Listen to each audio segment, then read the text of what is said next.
Hello everyone and welcome to my studio. Thanks for joining me today to paint this lovely cherry blossom painting. I hope all of you are doing well.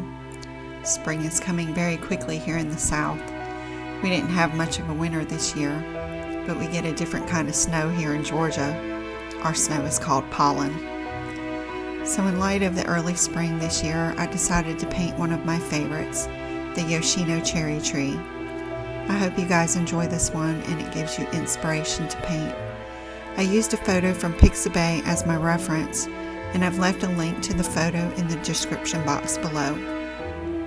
If you like my content, please subscribe to my channel.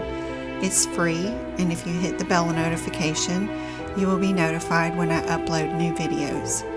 If you need any help or tips for this painting, please feel free to ask me anything in the comments section below. I would love to help any of you.